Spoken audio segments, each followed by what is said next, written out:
আমাদের এডিপি বাস্তবায়ন যেটা হয়েছে সেটার সাথে যদি আমি এইবারের বাজেটকে তুলনা করি, তাহলে আমাকে একটা বিপ্লব সাধন করতে হবে যদি 3 লক্ষ কোটি টাকার আমি এডিপি যদি বাস্তবায়ন করতে চাই, যেটা আমার 1,41,000 কোটি টাকা আমি অ্যাকচুয়ালি করেছি, যেটা সর্বনিম্ন ছিল অ্যাজ পার্সেন্টেজ।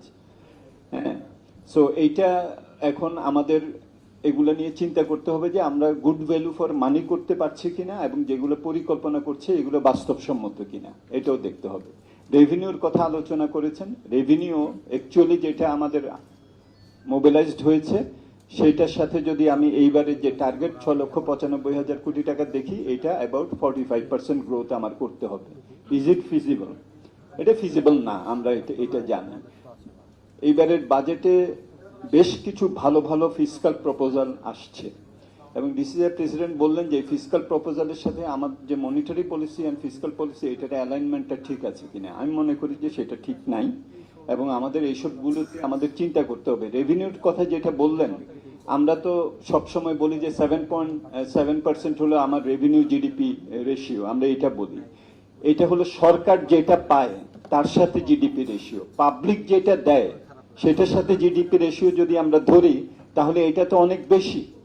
এই যে মাঝখানের যে গ্যাপটা, government Exchequer receiving revenue and GDP ratio and public giving the revenue and GDP ratio, এই যে একটা পার্থক্য আছে, এটা হলো লো হ্যাঙ্গিং ফ্রুট। মুহিত সাহেব একবার বলেছিলেন 2015-16 সালের বাজেটে, আপনারা গেলে দেখতে পাবেন, বাংলাদেশে 4 লক্ষ পয়েন্ট থেকে ভিএটি দেয়া হয়, সরকার পান হলো 24,000 পয়েন্ট থেকে। তাহলে এই জায়গাগুলোতে আমরা কি ধরনের পলিসি আমরা নিতে পারি? এখানে রিজওয়ান ঠিকই বলেছেন, এটা আমরা এআই, আমাদের ডিজিটালাইজেশন, এখন কিউআর কোড ইন্ট্রোডিউস করার চেষ্টা করা হচ্ছে। এগুলা করে যদি আমরা অন্তত পক্ষে ওই যে পাবলিক যেটা দেয় এটা যাতে অন্তত এক্সচেকার পায়, এটা যদি এটা লো হ্যাঙ্গিং ফ্রুটটা করতে পারি, এটাও একটা বড় আমার মনে হয় যে কাজ হবে। এডিপির বাস্তবায়নে তো আমরা দেখেছি যে কিভাবে লাস্ট কোয়ার্টার সিনড্রোম যেটা বলি আর কি, আমাদের দেশে এডিপি বাস্তবায়নে ফোর্থ কোয়ার্টারে একটা বিস্ফোরণ ঘটে সক্ষমতার, এবং আমরা দেখি যে সারা তিন কোয়ার্টারে যা হয় নাই ফোর্থ কোয়ার্টারে তাই হয়। এটার সাথে সিজন এবং আমাদের বর্ষাকাল ইত্যাদি আছে। সরকার একটা ভালো আমার মনে হয় যে উদ্যোগ নিয়েছেন, এপ্রিল টু মার্চ, এটা পৃথিবীর অনেক দেশে আছে, ভারত সহ। সো এইটা করে আমরা এটার গুড ভ্যালু ফর মানিটা করতে পারি কিনা। কিন্তু যেটা নাকি আমাদের কন্ট্রাডিকশন আমি দেখি, এইবারের বাজেটে তো অনেক ভালো ভালো প্রস্তাব আসছে, ইনভেস্টমেন্ট ফ্রেন্ডলি এবং বিজনেস ফ্রেন্ডলি, খুব ভালো ভালো বেশ কয়েকটা প্রস্তাব আসছে। এখানে আপনারাও বলছেন বন্ডেড ওয়্যার হাউস ফেসিলিটিস থেকে শুরু করে সিঙ্গেল উইন্ডো ইত্যাদি থেকে শুরু করে। But on the other hand, আমি যদি এটা দিয়ে ইনসেন্টিভাইজ করতে চাই আমার যে ইনভেস্টমেন্টকে, আমার মনিটারি পলিসি তো আমাকে সেটা দিচ্ছে না। দেখেন, এমপিএস ডিক্লেয়ার করার পরের দিন আমরা আবার 10% থেকে এটাকে 9.5-এ আমরা নামিয়ে নিয়ে আসলাম, তাই না? তার মানে সরকারকেও একটা বুঝছেন যে এটা একটা কন্ট্রাডিকশন হয়ে যাচ্ছে। আমি ফিসকাল পলিসি দিয়ে স্টিমুলেট করতে চাচ্ছি, মনিটারি পলিসি দিয়ে, কন্ট্রাকশনারি পলিসি দিয়ে আমি এটাকে আবার বাধাগ্রস্ত করছি, এবং ওইটা আবার যাতে না হয় সেই জন্য আবার 60,000 কোটি টাকা রিফাইন্যান্সিং ইত্যাদি করছি।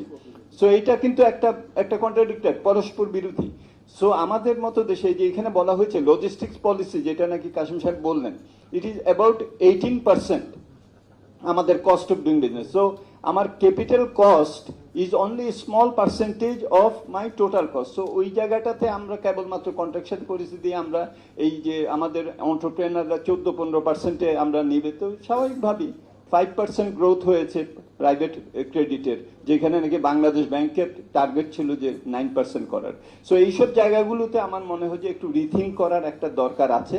ডোমেস্টিক রিসোর্স মোবিলাইজেশন হলো আমাদের আদি পাপ, আমাদের মনে রাখতে হবে। ওই জায়গাটাতে হাত দিতে না পারলে আমরা কিন্তু একটা বিপজ্জনক এবং বাধ্যতামূলক একটা ঋণ ঝুঁকিতে পড়ে যাচ্ছি।